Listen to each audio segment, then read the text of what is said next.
Cher's life story, simple English version, our top story. Do you really know the sad truth behind Cher's famous life?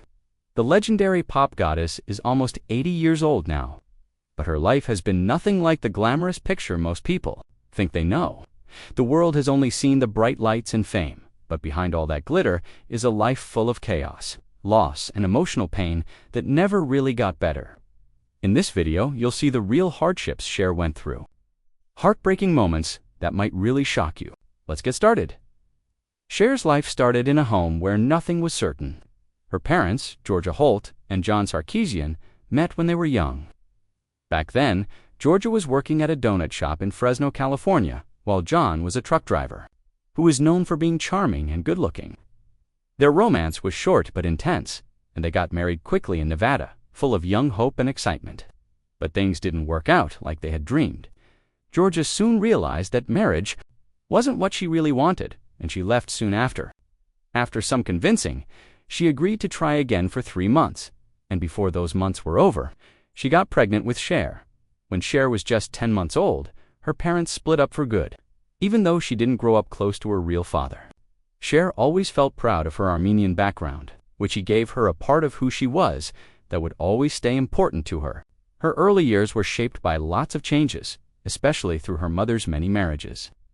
Among all the father figures in her life, actor John Southworth, Georgia's third husband, was around the most during Cher's early childhood. But even that marriage ended when she was only 9 years old. Georgia Holt got married 7 times total, including twice to Cher's real father. In a 1978 interview, she shared that the social rules back then made her feel like she had to get married to stay respectable, since living with someone without being married wasn't socially okay. Because of this, Cher's childhood was full of changes, new homes, new men in her life, and never any lasting stability. Her mother tried to have a career in music and acting, but she never really made it big. Money problems became part of everyday life. When Cher was just 2 years old, things got so bad that her mother temporarily put her in a Catholic orphanage for several weeks, while she tried to find steady work and a place to live. Cher and her half-sister also spent long periods living with their grandparents, often moving back and forth as their mother struggled to make ends meet. Her early years were filled with hardship, not just emotionally, but with money too. In a 2010 Vanity Fair interview, Cher remembered feeling embarrassed about her worn-out clothes and how she often got in trouble for damaging her shoes since the family couldn't afford new ones. She even remembered having to hold her shoes together with rubber bands just to get through school. There were moments of sudden change too. One week they were eating canned stew and beans, and the next they were living in Beverly Hills. These crazy changes painted a confusing picture of life for young Cher, caught between dreams and harsh reality. These early experiences, though painful and uncertain, helped build the strength, toughness, and depth that would one day define the woman the world came to love. Cher's teenage years were full of contradictions. Though she stood out because of her striking looks and lively personality, she often felt like an outsider among other kids her age. Deep inside, she carried a vivid dream one day she would be famous, while other teenagers focused on classes or social life. Cher was already imagining where she would live, what she would wear, and how she would perform in front of thousands. Her heart just wasn't in school. But it wasn't just about wanting fame. Cher faced real learning problems that made school life even harder. She had trouble with reading and writing, and during a time when people didn't understand much about such challengers, she was often judged unfairly. Some subjects came easily to her, while others felt impossible. Her report cards often had comments like not living up to potential, adding pressure to a system she already didn't feel she belonged. In Dot, at age 16, during her 11th grade year, Cher made a bold choice. She left school to follow her passion. She moved to Los Angeles with nothing but her dreams and determination. It was there that she met Sonny Bono, a man already working in the music business. At first, their relationship was practical and just friendly.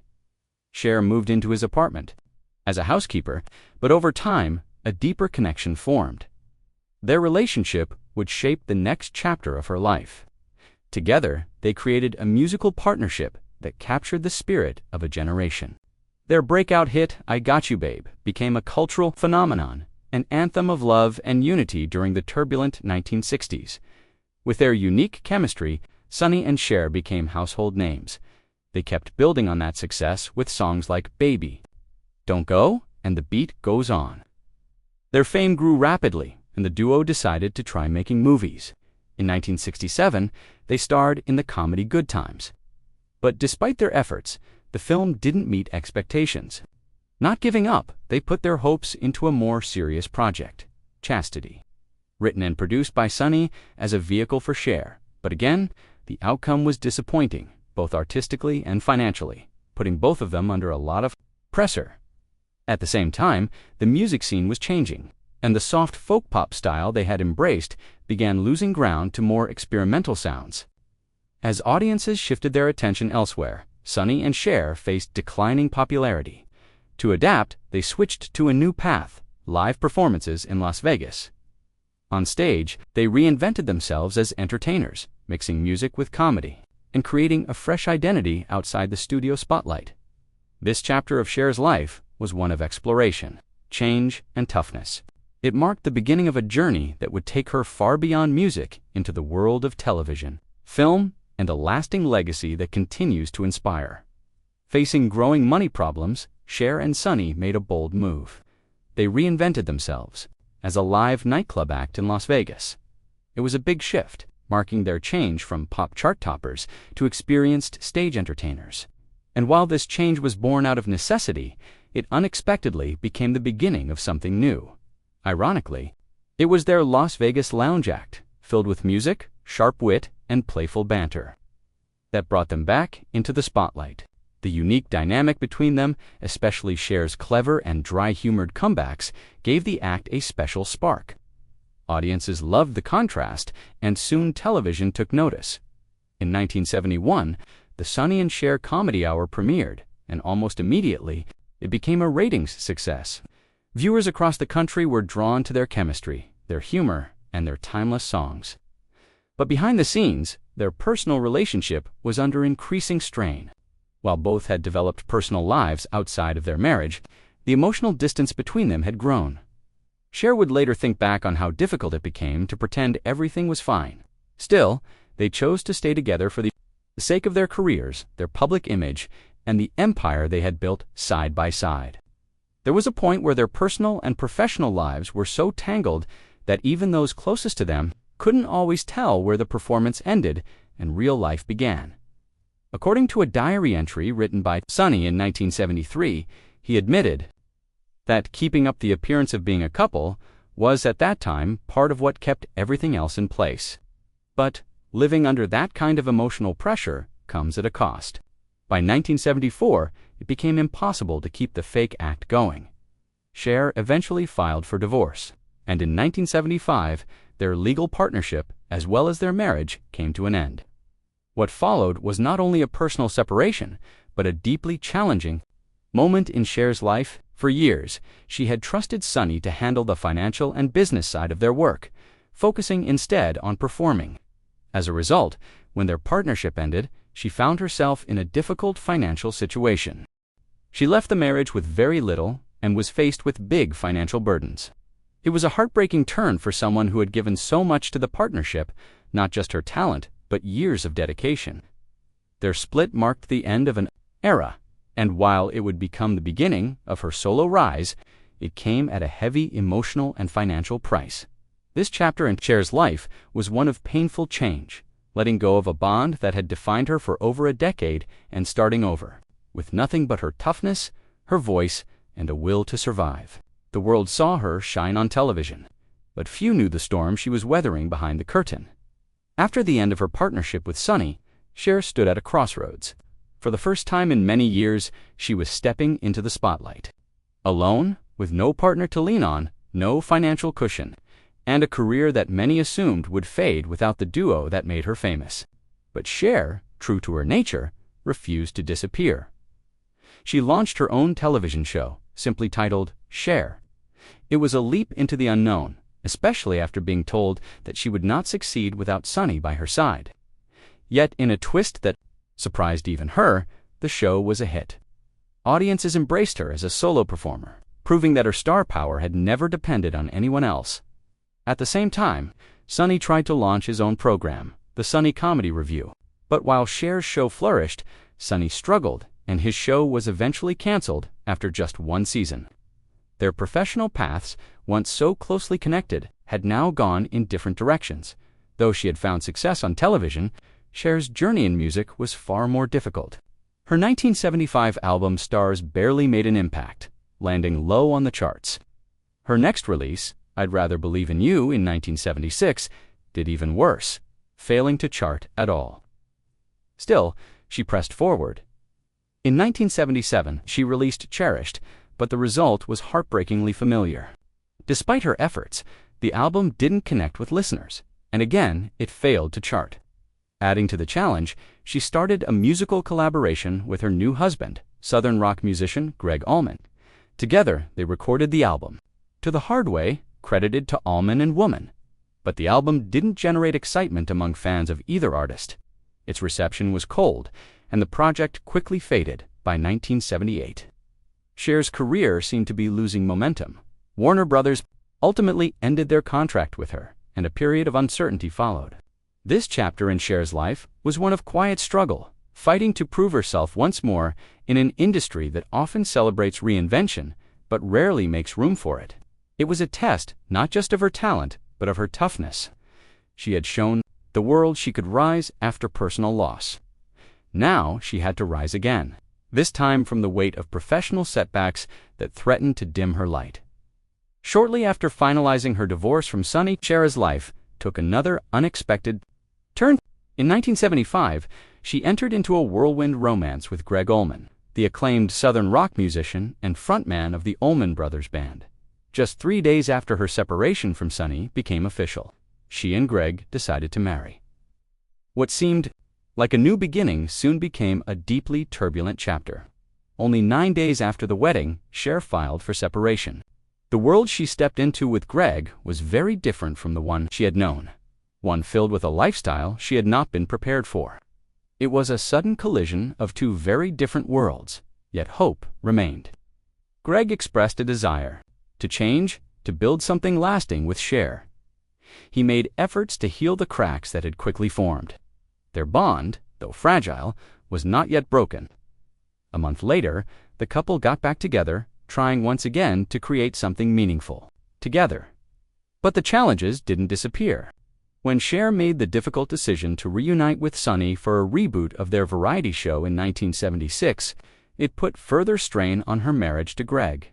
The demands of fame, distance, and unresolved tension made it harder to move forward. Eventually filed for divorce, but that too was not the end. Soon after, Cher discovered she was expecting their child. This news shifted the path once more, bringing a renewed sense of purpose to their union. They tried again, this time holding on to the hope of building a family. Their son, Elijah Blue, became the light they both needed, but the journey continued to be filled with tension, despite their best efforts. The relationship was never able to find true peace. In 1978, they decided to part ways permanently. Years later, when reflecting on this chapter, Cher expressed her feelings with few words, but with great weight. The connection they had was deep, but their time together was filled with challenges that left lasting marks on both their lives. Through it all, Cher continued to carry herself with grace. She held on to the memories, both joyful and painful, and moved forward one step at a time. This chapter was not just about a marriage that didn't work. It was about trying, hoping, and facing hard truths. It was about learning that love sometimes is not enough, even when the heart is willing. Following the end of her marriage to Gregg Allman, Cher once again found herself at a crossroads. Her music career was struggling, and the industry she had once ruled seemed to be moving on without her. But she was never one to give up. Determined to revive her voice in a world that was rapidly changing, Cher signed with Casablanca Records, an iconic label known for its strong presence in the disco era. Though she had always identified more closely with rock music, Cher agreed to explore a new sound. She recorded Take Me Home, embracing the rhythms and aesthetics of disco. Ironically, the very genre she had once hesitated to embrace became the one that brought her back into the spotlight. The title track, Take Me Home, turned into a much-needed hit, was bold, glamorous, and completely different from anything she had done before, and it worked. With that success, Cher found herself once again in the public eye. This time, as a disco diva, her image evolved, drawing comparisons to the reigning queens of the genre, and she stepped confidently into this new chapter. But staying on top would prove just as difficult as getting there. Later that same year, she released another album titled Prisoner. Originally intended to showcase both her rock and disco sides, the project struggled to find balance. Cher's desire to include more personal, less dance-driven material clashed with the label's expectations. As a result, the album failed to make a significant impact and did not chart. Still undeterred, Cher followed her heart and shifted focus once again, this time back to her roots in rock music. In 1980, she formed a band called Black Rose, performing alongside her then-partner and guitarist Les Dudek. The band aimed to deliver a raw, authentic rock experience with a harder sound and rebellious edge. It was a chance for Cher to finally shine as the frontwoman of a true rock band, a long-held dream. But there was one unexpected hurdle. The album did not bear her name on the cover. Many fans did not realize it was her behind the powerful vocals, and the project quickly faded from view. The record sales were disappointing, and the band quietly dissolved by 1982.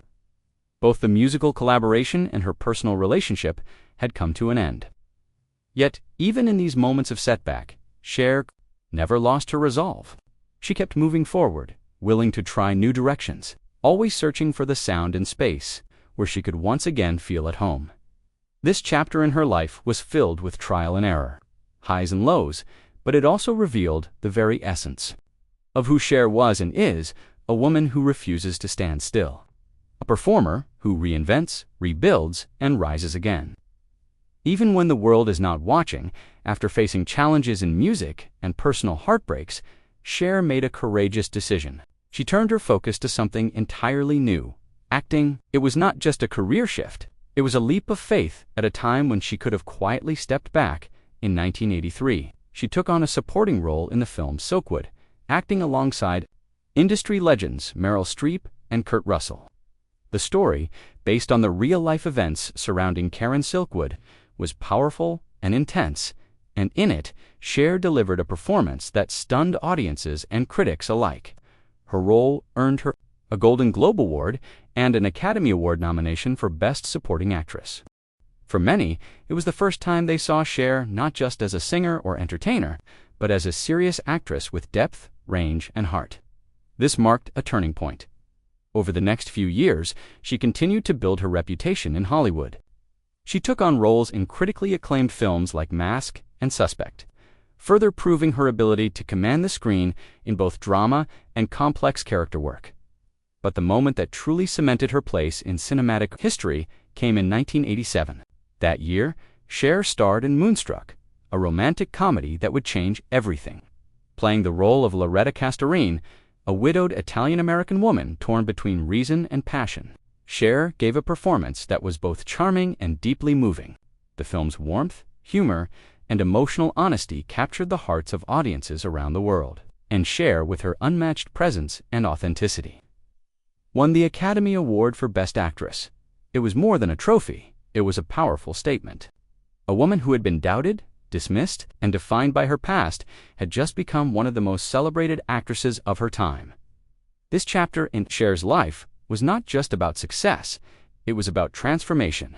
It was the moment when all the struggle, reinvention, and perseverance paid off.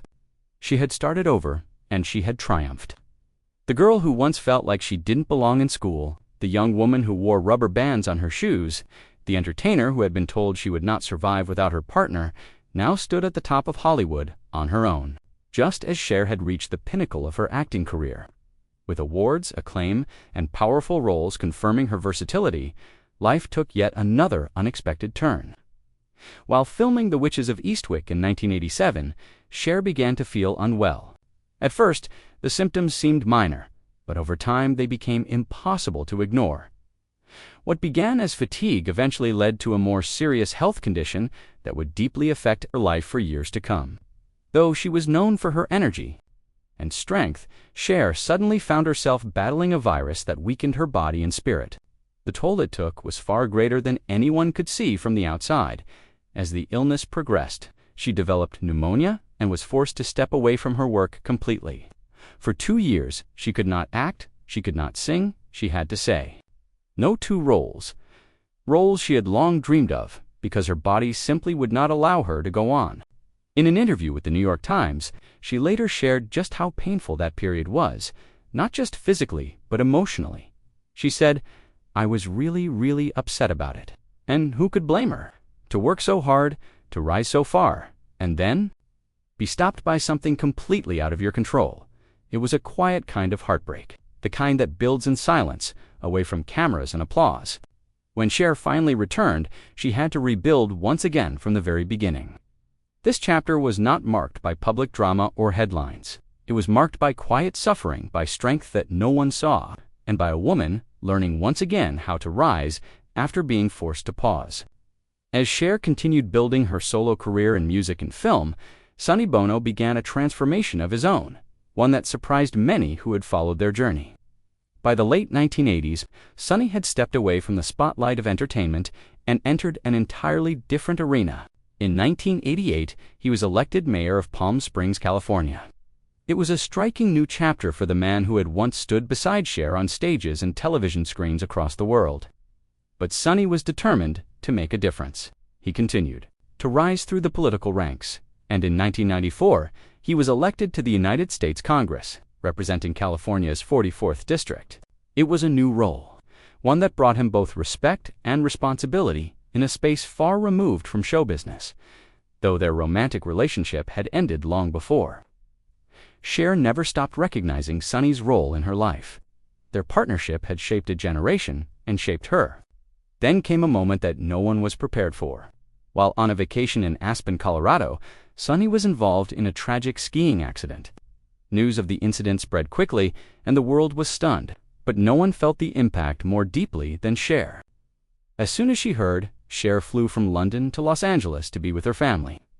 At Sonny's memorial service, she stood before friends, family, and the public, not as a pop icon, but as someone mourning a person who had once meant everything to her. Her eulogy was powerful and filled with emotion. Through tears, she honored Sonny's vision, his intelligence, and the way he had helped transform a quiet 16-year-old girl and himself into one of the most beloved entertainment duos of their time.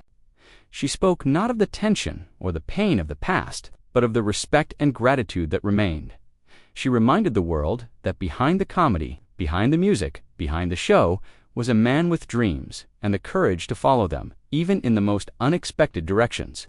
It was a moment of closure, reflection, and deep humanity. Cher's voice trembled, but her words were steady, paying tribute to a chapter of her life that, though complicated, had laid the foundation for everything that followed. Global fame and dazzling success lay a role that proved to be perhaps the most difficult of all, being a mother. Her career demanded long hours, constant travel, and a relentless spotlight. And though she loved her children deeply, the pressures of her professional life sometimes created distance that was hard to bridge. Her youngest son Elijah opened up in a heartfelt 2014 interview about what it was like growing up with a world-famous mother.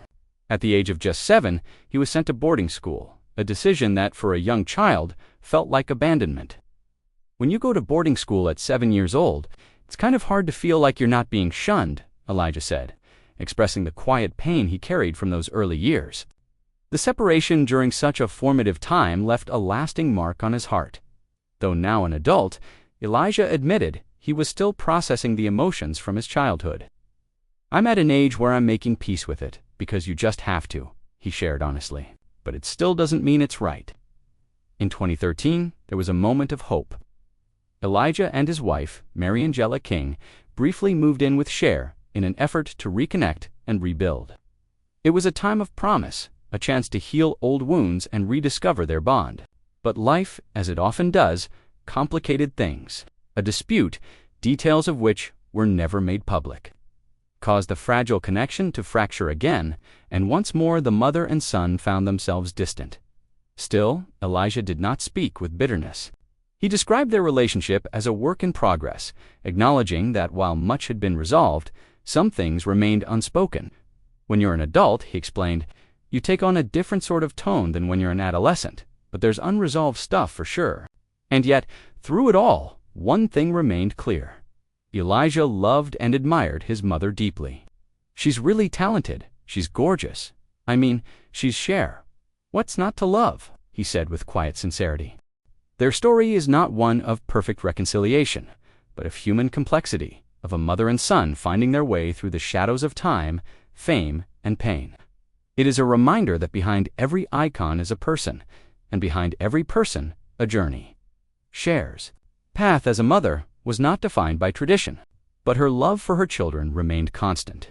Born Chastity's son Bono would one day begin a deeply personal transformation, one that would test both their bond and their ability to grow together.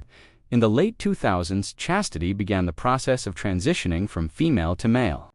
Choosing to live as Chaz Bono, it was a journey of self-discovery, courage, and authenticity.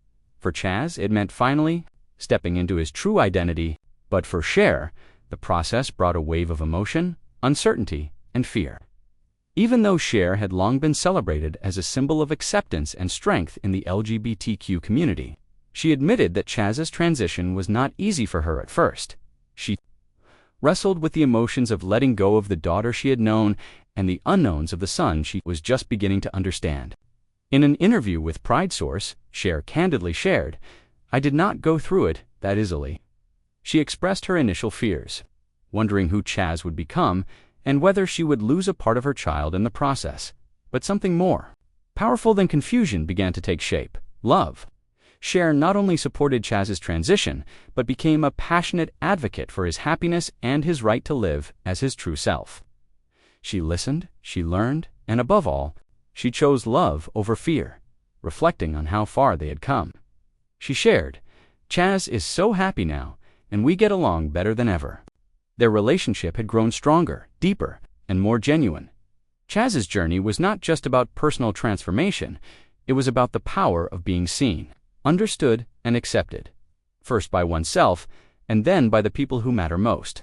For Cher, it was a reminder that motherhood is not just about raising a child, it is about growing alongside them, through confusion, change, and healing. She stood by her child, embracing the journey for what it was, an expression of truth and a triumph of love. Cher is now approaching 80 years old, a milestone few reach with such toughness, legacy, and strength. But behind the glitter, behind the awards and unforgettable songs, lives a woman who has endured more than most will ever know. She has faced loneliness in childhood, heartbreak in love. Even by those closest to her, she has watched relationships fall apart. Battled illness, suffered silence in moments when the world cheered loudest. And yet, she never stopped. Cher reinvented herself time and time again through failure, through fear, through public scrutiny, and private sorrow.